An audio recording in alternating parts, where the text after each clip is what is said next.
Halo saudara, selamat pagi. Apa kabar Anda hari ini? Senang sekali saya Graciana Timur kembali menemani Anda dalam Kabar Jogja untuk edisi hari ini, Kamis 19 Mei 2016. Sejumlah informasi menarik telah kami siapkan untuk Anda. Di antaranya adalah 210 difabel nikmati layanan jam kesus terpadu. Hafalan Quran khusus lansia. Menikmati sayur godong kelor. Dan saudara, berikut liputan selengkapnya di Kabar Jogja.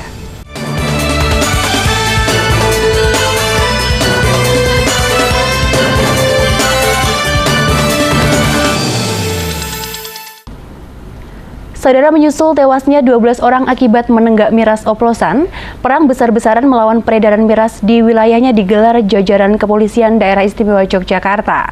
Ribuan botol miras berbagai jenis berhasil disita, termasuk 81 botol miras oplosan yang menewaskan 12 korban tersebut.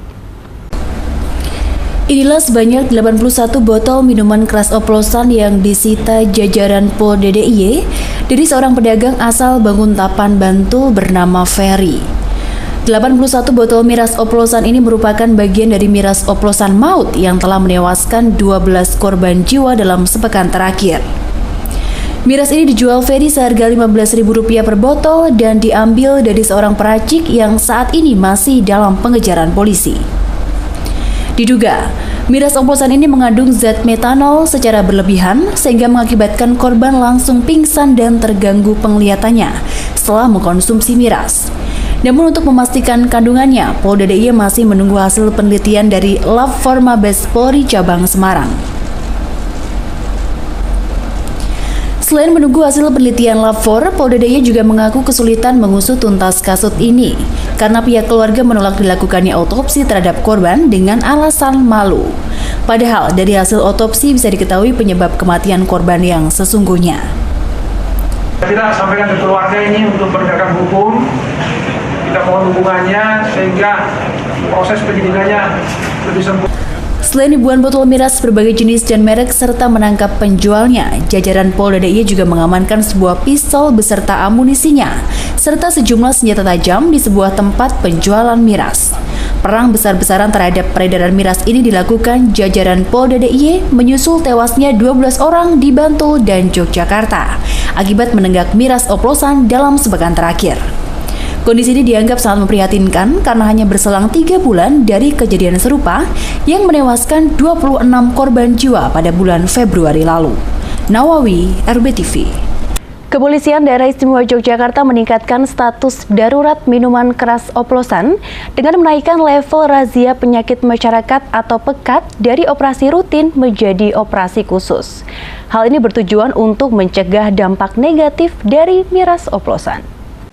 Maraknya peredaran minuman keras jenis oplosan di wilayah DIY membuat pihak Kepolisian Daerah Istimewa Yogyakarta bertindak tegas guna menekan dampak negatif dari minuman haram tersebut.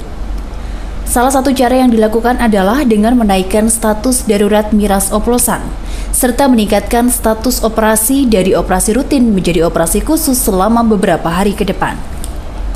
Wakapolda DIY Kombes Pol A.H. Gani menyampaikan, dari peningkatan level operasi tersebut, petugas menyita sebanyak 2.410 botol minuman keras, baik jenis oplosan maupun merek lain. Ribuan barang sitaan ini didapat dari hasil operasi khusus yang dilakukan serentak di 5 kabupaten kota. Operasi khusus ini sengaja dilakukan Polda DIY sebagai bentuk tanggung jawab Polda DIY kepada masyarakat dalam menjaga Kamtibmas di wilayah DIY. Selain itu, ini merupakan upaya Polda DIY dalam mencegah munculnya efek negatif dari peredaran miras oplosan. Terhitung sejak 3 bulan terakhir, korban jiwa akibat miras oplosan di wilayah hukum Polda DIY mencapai lebih dari 35 orang. Kita tingkatkan operasinya, karena kita lihat situasinya di masyarakat, peningkatan korban ini, sebab itu operasinya kita tingkatkan. Dari operasi rutin menjadi operasi khusus penanggulangan penyakit masyarakat. Salah satunya diantaranya adalah minuman oplosan yang kita tingkatkan. Gunanya mengurangi korban sia-sia masyarakat. Pihak kepolisian juga meminta dukungan semua masyarakat dan pemerintah dalam upaya menekan peredaran miras oplosan. Nawawi, RBTV. Saudara, ulah oknum kepala sekolah ini tidak patut ditiru. Kepala sekolah sebuah madrasah di Bantul ini tega mencabuli muridnya sendiri hingga berbadan dua. Karena itu tersangka ditangkap Unit Perlindungan Perempuan dan Anak Direktorat Reserse Kriminal Polda DIY. Ismail, warga Majenang, Cilacap, Jawa Tengah tak berkutik ketika petugas dari Unit Perlindungan Perempuan dan Anak Direktorat Reserse Kriminal Umum Polda DIY menangkapnya. Pria berusia 47 tahun itu hanya tertunduk malu ketika sejumlah petugas mencoba menginterogasinya. Pria yang berprofesi sebagai kepala sekolah sebuah madrasah aliyah di Bantul ini ditangkap setelah yang bersangkutan diketahui telah mencabuli anak muridnya sendiri berinisial S berusia 16 tahun yang masih duduk di kelas 3 MTS. Terungkapnya peristiwa bejat ini awalnya diketahui oleh seorang petugas yayasan tempat korban tinggal.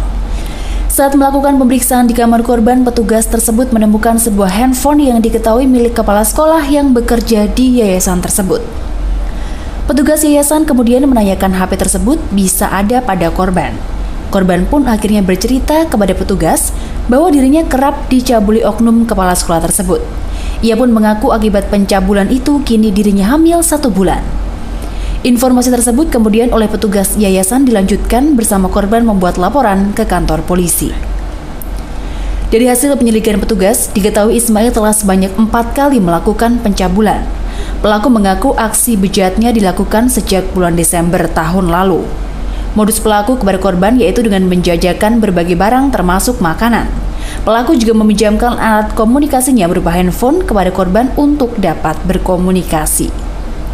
Selain mengamankan pelaku, petugas juga mendapati 2 buah pil yang oleh pelaku akan digunakan untuk menggugurkan kandungan.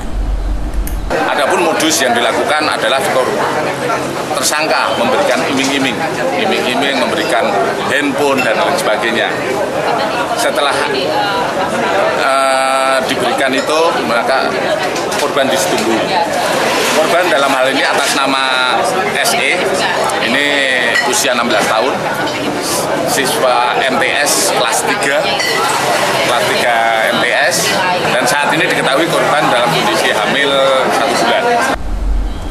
Akibat perbuatannya, pelaku yang berstatus duda anak 1 ini diancam dengan pasal 82 Undang-Undang Nomor 35 Tahun 2014 tentang perubahan atas Undang-Undang RI Nomor 23 Tahun 2002 tentang perlindungan anak dengan ancaman hukuman maksimal 15 tahun penjara. Nawawi, RBTV. 210 difabel menikmati program layanan terpadu jaminan kesehatan khusus pada Kamis siang. Mereka dapat memeriksa kesehatan di Balai Rehabilitasi dan Disabilitas Kabupaten Bantul. Layanan jam khusus terpadu kali ini hadir dan diperuntukkan bagi difabel di Kabupaten Bantul. Secara khusus, 210 difabel yang mendapat pelayanan jam khusus tersebut berasal dari 7 kecamatan, yakni Jetis, Pajangan, Sewon, Bantul Kota, Kretek, Imogiri, dan Delingo. Pelayanan kesehatan sendiri berlangsung di Aula Badan Rehabilitasi Terpadu Penyandang Disabilitas. Pelayanan jam khusus terpadu ini sendiri berdasarkan surat keputusan Gubernur DIY tahun 2015. Melalui keputusan gubernur itu, penyandang disabilitas di DIY yang sebanyak 20.616 dapat mendapat pelayanan kesehatan yang lebih baik. Layanan terpadu ini juga salah satu terobosan yang baru pertama kali yang ada di Indonesia. Dalam pelayanan ini, berbagai dokter spesialis ada dan siap memeriksa para penyandang disabilitas sesuai dengan keluhannya. Dan dalam program ini juga masing-masing penyandang disabilitas yang menggunakan kursi roda juga akan mendapatkan penggantian kursi roda baru. Terpadu difabel itu merupakan amanah dari Peraturan Daerah Nomor 4 Tahun 2012. Salah satu amanah perda itu adalah pemenuhan hak kesehatannya para difabel. Pelayanan ini sudah dimulai sejak tahun 2013. Tetapi ada setelah kita evaluasi, kenapa kok yang mengakses hanya sedikit? Ternyata salah satunya adalah para difabel untuk mengakses ke sarana pelayanan kesehatan ada berbagai kendala. Menurut salah satu peserta pelayanan disabilitas terpadu, Joko Susilo, program ini dirasakan sangat membantu dan mempermudah bagi para penyandang disabilitas untuk mendapatkan pemeriksaan kesehatan. Joko melanjutkan syarat yang ada dan harus ditunjukkan lebih cepat dan mudah. Ya, saya sangat bermanfaat sekali, Mas. Dengan adanya program ini, kita bisa mengutarakan keluhan kita yang dikeluhkan apa. Terus keduanya, kita bisa minta ganti kursi roda yang baru. Diharapkan pelayanan ini akan terus berjalan. Dengan begitu, para penyandang disabilitas yang mengalami masalah kesehatan bisa kian mudah dalam berobat. Deli Nurwijaya, RBTV. Wali Kota Tinjau SD Negeri Randusari. Selengkapnya setelah jeda berikut, tetaplah bersama kami.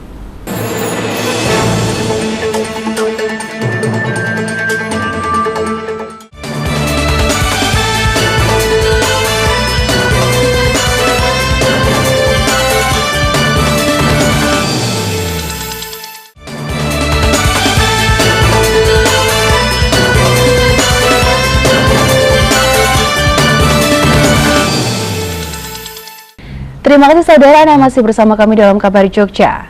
Kemarin merupakan hari terakhir pelaksanaan UASDA atau UN tingkat SD.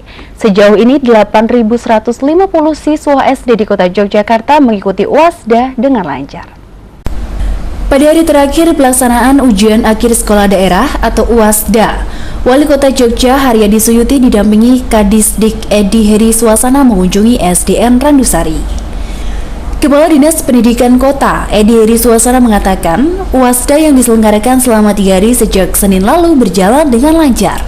Namun, terdapat beberapa siswa yang mengikuti UASDA di saat sakit, sehingga para siswa mengikuti UASDA di UKS sekolah. Ada yang tidak datang, itu tidak apa-apa. Tapi ketidakadilan juga tidak terlalu dulu. Termasuk juga ada anak yang kemarin orang tuanya membuat surat pernyataan mengundurkan diri. Tapi ini saya. Sementara Wali Kota Yogyakarta Haryadi Suyuti meninjau SD Negeri Randusari sekaligus menjenguk salah satu siswa yakni Nadila Eka Rahmawati. Siswa tersebut pada 25 April lalu terkena sayatan luka di tangannya dengan 25 jahitan. Sekolah di situ di Ketapangkarang itu mendapat disayat sama orang ya. Yang mudah-mudahan sih saya jadi sama dia, satu saat saya nengok. Nadila Eka Rahmawati, siswa kelas 6 tersebut bersama 21 siswa lainnya di SD Negeri Randusari telah mengikuti UASDA dengan lancar. Arin Vita, RBTV. Saudara, gedung terpadu RSUD Sleman resmi mulai digunakan. Peresmian gedung bertingkat ini bersamaan dengan peresmian gedung BPM PPT dan gedung Kecamatan Sleman. Peresmian ketiga gedung yang telah selesai dibangun ini dilakukan oleh Gubernur DIY didampingi Bupati Sleman dengan penandatanganan prasasti. Pembangunan gedung pelayanan terpadu RSUD Sleman dengan bangunan 2 basement dan 5 lantai ini dimulai pada tahun 2013 dan selesai di tahun 2016. Pembangunan gedung ini menghabiskan dana lebih dari 157 miliar rupiah. Bupati Sleman Sri Purnomo menjelaskan, pembangunan gedung pelayanan terpadu RSUD Sleman merupakan bagian dari upaya Pemkab Sleman untuk mewujudkan masyarakat Sleman yang sejahtera. Menurutnya, atas dasar hal tersebut, pembangunan gedung pelayanan kesehatan yang representatif merupakan kebutuhan mendesak yang harus dipenuhi jajaran pemerintah. Pada kesempatan yang sama, Gubernur DIY Sri Sultan Hamengkubuwono X menjelaskan perlunya leadership yang kuat dalam pelayanan terpadu satu atap untuk mengarahkan tujuan, sasaran, layanan dan memastikan agar semua elemen internalnya terlibat dalam pencapaiannya.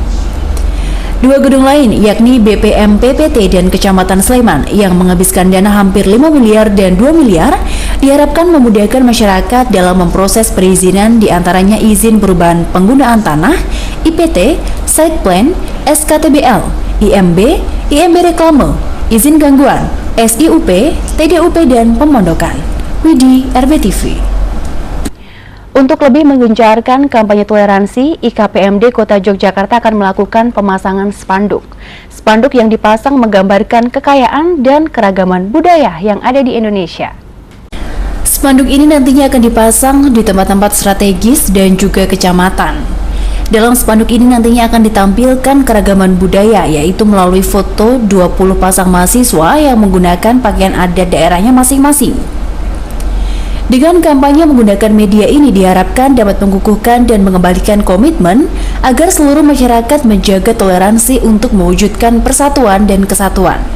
Meskipun berasal dari suku yang berbeda di Indonesia, namun mampu menjaga kerukunan dan sikap toleransi sehingga tidak ada lagi konflik antar etnis. Jadi ini kita coba dengan adanya ini terus nanti kita coba untuk menjaga koneksitas di Jogja aman, menjaga. Sementara berdasarkan data yang ada di Kesbang Kota Yogyakarta, terdapat 98 asrama daerah yang tersebar di beberapa lokasi di Kota Yogyakarta dengan total penghuni sekitar 2.000 orang. Bahkan setiap 2 bulan sekali diadakan pertemuan antar asrama mahasiswa agar terjalin keakraban dan menjaga toleransi. Rina Maulita, RBTV. Saudara, menyongsong bulan Ramadan 1437 Hijriah, Lembaga Dakwah Tartila DIY mengadakan lomba menghafal Al-Quran Juz 30. Acara hafalan Quran ini dikhususkan untuk para lansia. Menyongsong Ramadan 1437 Hijriah, Lembaga Dakwah Tartila DIY mengadakan lomba menghafal Al-Quran Juz 30. Lomba yang dikhususkan untuk para lansia ini merebut hadiah utama, yaitu umroh. Selain itu, juga masih banyak hadiah yang bisa didapatkan oleh peserta.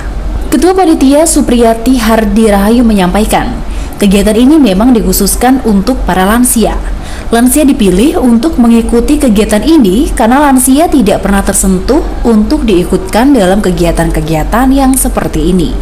Padahal, para lansia ini adalah seorang penghafal Al-Quran yang hebat dan mampu menjadi panutan bagi yang lainnya.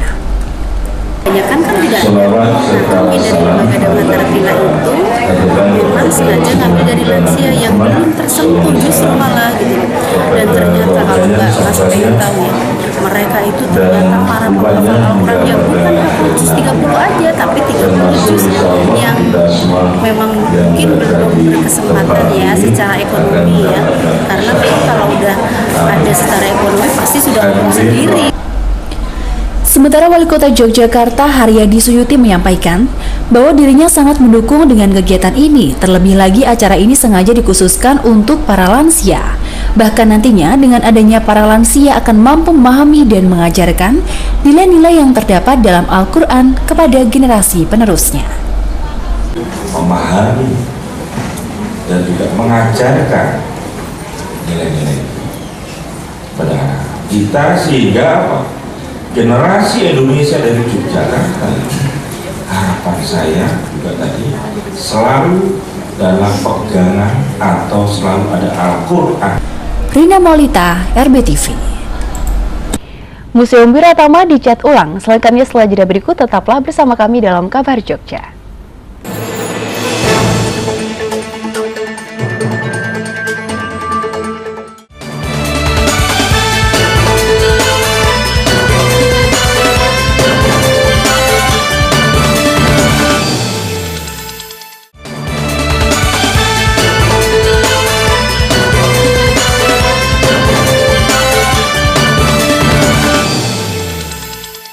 Saudara, Museum Wiratama saat ini terlihat lebih cerah dari biasanya.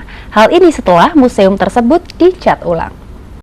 Ratusan orang terlihat menyapukan alat roller cat di halaman Museum Wiratama belum lama ini. Museum yang sebelumnya catnya sudah mulai memudar, dibuat lebih cerah dengan kegiatan bakti sosial pengecatan kembali bangunan museum ini. Kepala Badan Pelaksana Museum dan Monumen Pusat Dinas Sejarah Angkatan Darat Kolonel Judge Nurwasis mengaku senang dengan kegiatan ini. Menurutnya, sangat jarang ada pihak yang peduli dengan kondisi museum.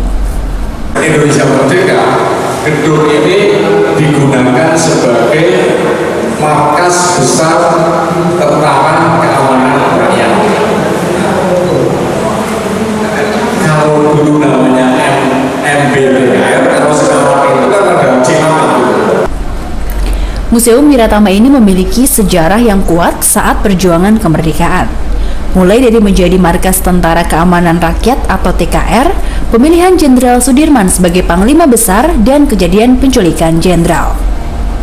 Kolonel Cat Nurwasis berharap kepedulian yang dilakukan oleh produsen cat Dulux ini tidak hanya dilakukan di satu museum, karena banyak museum di Indonesia atau yang berada di Yogyakarta membutuhkan perhatian juga.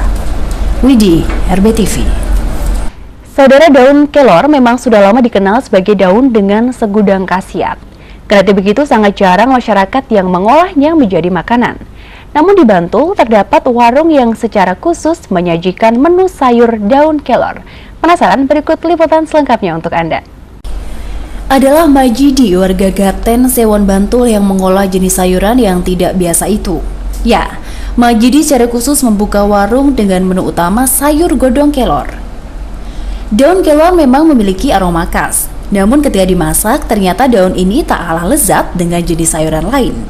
Majidi sendiri mengaku mendapat ide untuk menjadikan daun kelor sebagai sayur karena melihat banyak pohon kelor tumbuh subur di kebun miliknya. Ternyata tak sulit untuk membuat sayur daun kelor ini. Pertama, setelah dipetik daunnya, kelor kemudian dicuci sampai bersih. Namun saat membersihkan kelor, cukup diguyur air saja. Ini dilakukan agar daun tidak menimbulkan bau serta kandungan vitaminnya tidak hilang. Setelah itu, kelor diolah dengan tambahan bumbu berupa bawang putih, kencur, dan garam. Menu masakan ini lebih lezat disajikan dengan tempe garit serta sambal jenggot atau kelapa parut. Tak hanya lezat, penikmat juga bisa merasakan aneka khasiat lainnya. Karena menu kuliner unik ini, warung yang baru buka beberapa pekan ini langsung ramai dikunjungi pembeli.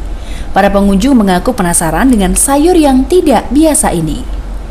Pertama kali kita tahu bahwa ternyata daun kelor banyak sekali manfaatnya. Ini dimasak dengan masakan khas Jawa itu, bobor itu kok seger sekali, dan yang bayangan kita bahwa daun kelor itu berbau, ternyata sekali dimasak tidak ada sama sekali bau. Khasiat daun kelor, wah Masya Allah, khasiatnya memang banyak sekali, diantaranya ada vitamin A yang sampai lebih 4 kali lipat, wortel vitamin C-nya sampai 7 kali lipat yang ada di jeruk buah yang manis itu, termasuk anggur merah, kemudian kalsiumnya. Nah, kemudian setelah itu saya tertarik, kemudian kira-kira bulan Juli atau bulan Agustus saya mulai nanam. Dengan hanya merogoh kocek Rp10.000, kita akan mendapatkan masakan daun kelor bersama minumannya dan dinikmati sambil melihat hamparan sawah yang indah. Deli Nurwijaya, RBTV. Pensil tak hanya berfungsi sebagai media tulis saja. Melalui tangan kreatif, 5.000 batang pensil dirangkai menjadi replika gaun yang indah. Siapa sangka pensil yang dikenal untuk alat tulis ternyata bisa untuk menumbuhkan orang lebih kreatif. Benda mungil yang awalnya hanya digunakan sebagai alat tulis ini oleh produsennya, Faber-Castell, menyulapnya menjadi gaun yang indah dengan 5.000 batang pensil. Karya pemenang lomba gambar nasional dari 93 kota ini kini dipamerkan dalam pameran kreativitas tanpa batas yang digelar di Atrium Jogja City Mall. Puluhan karya yang terbuat dari pensil diberi titel Twister, Tuluk, Cyril, dan Mona Lisa.